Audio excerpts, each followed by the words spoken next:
विभाग में जेई है और ज्यादा कोई कुछ बोलेगा कमेंट में तो उसके गांव के बिजली काट सकते हैं। चलिए, तो जो पिताजी की आपकी मेहनत है, जो दिल्ली में रहकर उन्होंने आइसक्रीम बेचकर आपको इतना आगे तक बढ़ाया, डिप्लोमा करवाया, फिर तैयारी करवाई, फाइनली आपका सिलेक्शन हो गया, तो जब उन्हें पता चला कि उनका बेटा सरकारी जेई बन चुका है बिजली विभाग में, जी सर, तो उनका रिएक्शन क्या था?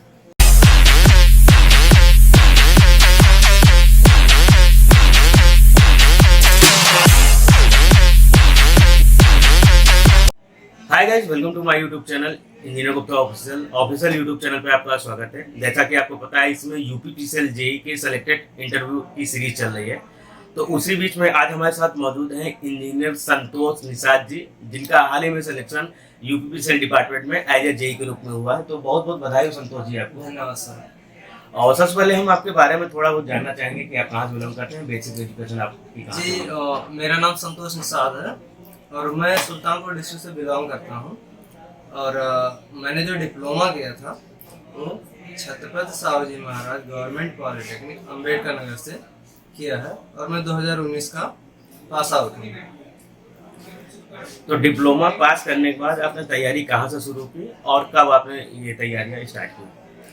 सर, जो है जब हम लोग डिप्लोमा कर रहे थे तो वहाँ पर हम कॉलेज में द इंजीनियर्स का नाम सुने थे और साथ में हिमांशु सर और अनुराग सर का भी नाम सुने थे कि बड़े अच्छे टीचर हैं।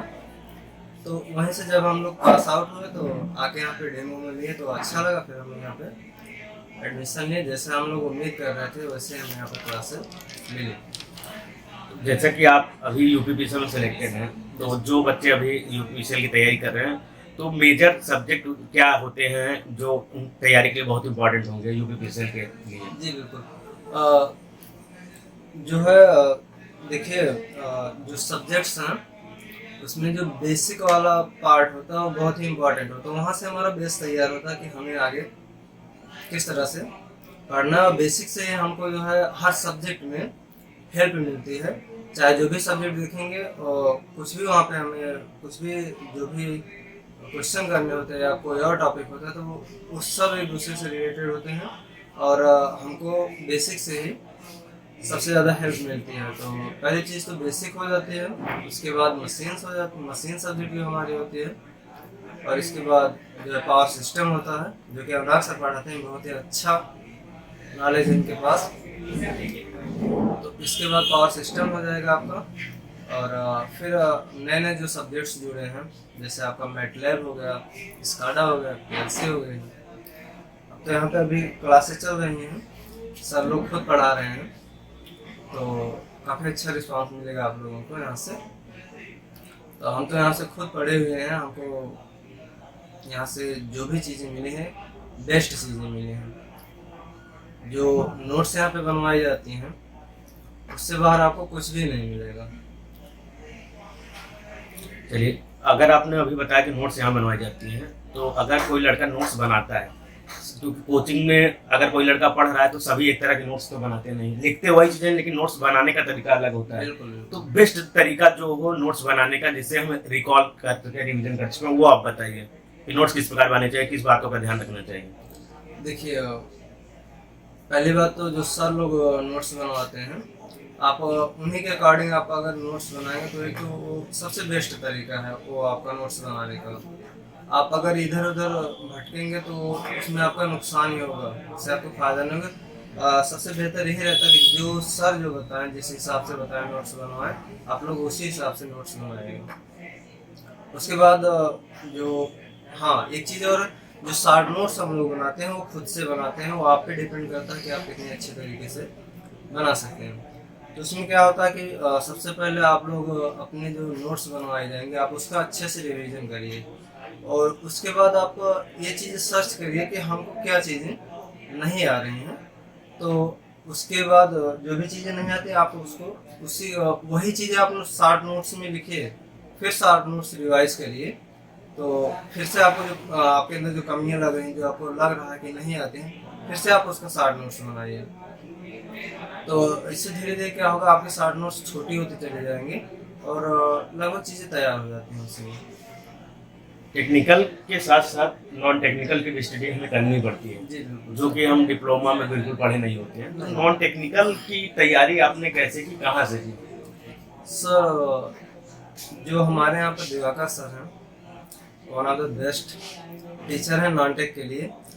जहाँ तक हमें लगता है कि अगर हम लोग यहाँ से द इंजीनियर से नॉन टेक के नोट्स बना रहे हैं, तो जूनियर इंजीनियर के लिए आपको अलग से पढ़ने की और कोई ज़रूरत नहीं है। बस आपको यहाँ पे आप अपने नोट्स रिवाइज कीजिए, जो यहाँ पे सीट्स मिलती हैं आप उनको प्रैक्टिस कीजिए, और एग्ज़ाम के टाइम पर आप लोग टेक्स्ट बुक वगैरह भी ले सकते हैं, टेक्स्ट बुक का पास वास भी ले सकते हैं लास्ट टाइम पे प्रैक्टिस के लिए। जो एग्ज़ाम के 10-15 दिन पहले आपके लिए वो हेल्पफुल होगी वो चीज़ें। टेक्निकल के लिए भी है, आप जो यहाँ पे सीट्स मिलेंगी उसको आप, हाँ, उससे आप प्रैक्टिस कीजिए अच्छे से।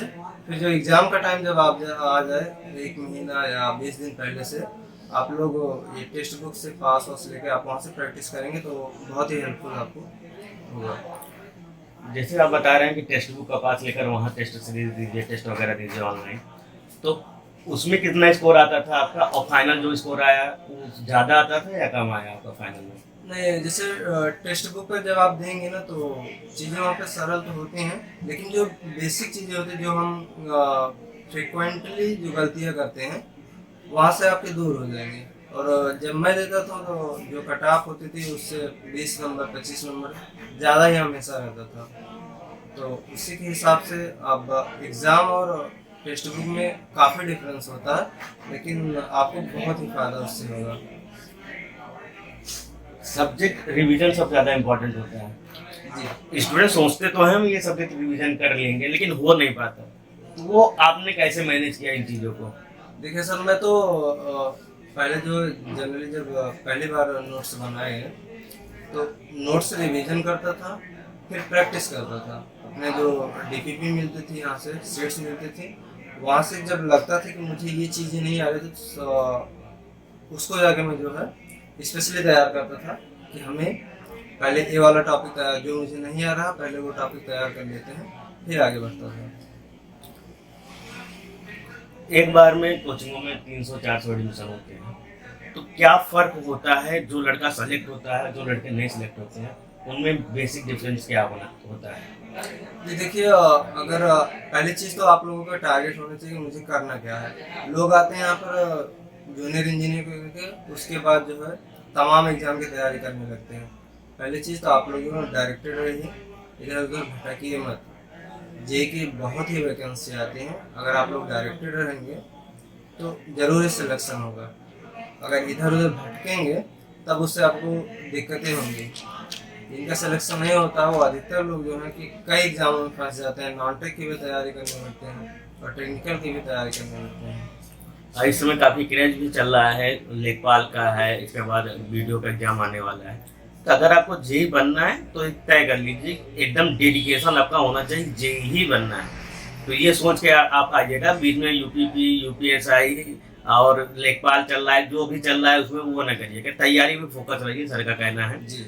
और इसके अलावा हम ये जानना चाहेंगे, जैसे आपने कोचिंग जब ज्वाइन की 2019 में, जब आप यहाँ पे आए कोचिंग ज्वाइन की, तो कोचिंग करते समय उस समय आपका मॉर्निंग टू इवनिंग शेड्यूल क्या था, आप पढ़ाई किस टाइम आप करते थे? देखिए, मैं जो मेरी जो रूटीन थी पढ़ाई की, ज़्यादातर मैं पढ़ाई सुबह करता था, उसके बाद कोचिंग जाता था, कोचिंग से आके जो भी चीज़ें कोचिंग में मिलती थी वो डेली रिवाइज करता था, फिर से जो है शाम में भी पढ़ाई करता था, लेकिन जो मेनली मैं पढ़ता था वो सुबह के टाइम पे पढ़ता था। जब कोचिंग कंप्लीट हो गई तो उसके बाद मैं क्या करता था, सुबह उठता था 5 बजे 5:30 बजे, उसके बाद लगातार 11 बजे तक 12 बजे तक लगातार पढ़ाई करता था। उसके बाद फिर जो है खाना वाना बना के खा के उसके बाद फिर लग जाता था। तो जो बच्चे पढ़ना चाह रहे हैं सर की तरह, वो सुबह मॉर्निंग से पढ़ सकते हैं, लेकिन ये पॉसिबल है 5 बजे डेली उठ जाना एक इंजीनियर के लिए? मैं उठता था। तो इंजीनियर के लिए पॉसिबल है सुबह उठना, बाकी तो 10 बजे पहले किसी की नींद नहीं खुलती।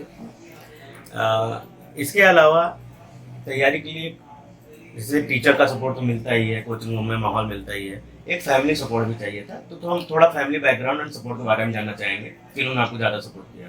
सर देखिए, मैं तो बहुत ही पुअर फैमिली से था। मेरे पिताजी जो है आइसक्रीम बेचते हैं दिल्ली में।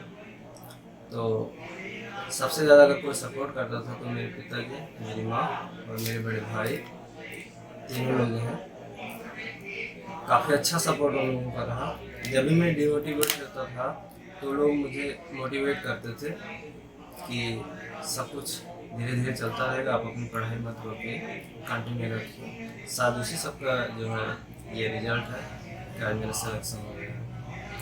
तो जो पिताजी की आपकी मेहनत है, जो दिल्ली में रहकर उन्होंने आइसक्रीम बेचकर आपको इतना आगे तक बढ़ाया, डिप्लोमा करवाया, फिर तैयारी करवाई, फाइनली आपका सिलेक्शन हो गया। तो जब उन्हें पता चला कि उनका बेटा सरकारी जज बन चुका है बिजली विभाग में, जी सर। तो उनका रिएक्शन क्या था? सर करीब 8 साढ़े 8 बजे शाम को रिजल्ट आया था। तो मैं फ़ोन किया, चूँकि वो अभी भी दिल्ली में इस टाइम पे हैं।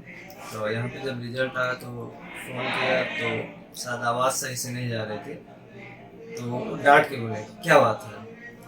तो मैं बोला कि इसमें जो बिजली विभाग का जो हमने पेपर दिए थे उसमें हो गया। तो एकदम एकदम बहुत ही खुश हुए कि आप तो जान लीजिए कि मेरी मेहनत जो मैंने किया था सफल हो गया। चलिए, तो अब सर की ट्रेनिंग 14 तारीख से स्टार्ट है। जी अभी टाइम कम था तो थोड़ा जल्दी जल्दी इंटरव्यू हो गया। ट्रेनिंग के बाद अगर हमें टाइम मिलता है तो हम सर के साथ एक फुल्ली इंटरव्यू कर लेंगे, तब उन्हें फील भी आएगा कि बिजली विभाग में जेई है। और ज़्यादा कोई कुछ बोलेगा कमेंट में तो उसके गांव के बिजली ये काट सकते हैं। चलिए, तो बहुत बहुत बधाई हो आपको और जीवन में बहुत आगे आप सफलता को प्राप्त करें। और ये रहा एक छोटा सा गिफ्ट जो आप अपने ऑफिस में भी रख सकते हैं, घर पर रख सकते हैं यादगार के रूप में। तो आज के लिए बस इतना ही। कमेंट करके बताइएगा आपको इस वीडियो में क्या चीज़ें ज़्यादा अच्छी लगी। अगर आप कुछ भी पूछना चाहते हैं कमेंट कर सकते हैं। जब भी हमारे पास टाइम मिलेगा और सर का शेड्यूल खाली रहेगा तो हम सर के साथ एक इंटरव्यू बिल्कुल कर लेंगे। तो आज के लिए बस इतना ही। कमेंट करिएगा, शेयर करिए अपने दोस्तों के साथ कि सिलेक्शन हो सकता है, पुअर फैमिली से हो या आप बड़े घर से हो, सिलेक्शन हो सकता है। आपकी मेहनत पे डिपेंड करेंगे, तो मेहनत करते रहिए। और बाकी हम तो हैं ही, हमारे साथ आइए, इंटरव्यू दीजिए, हम हमेशा आप लोग के लिए मिल जाएंगे। Thank you guys.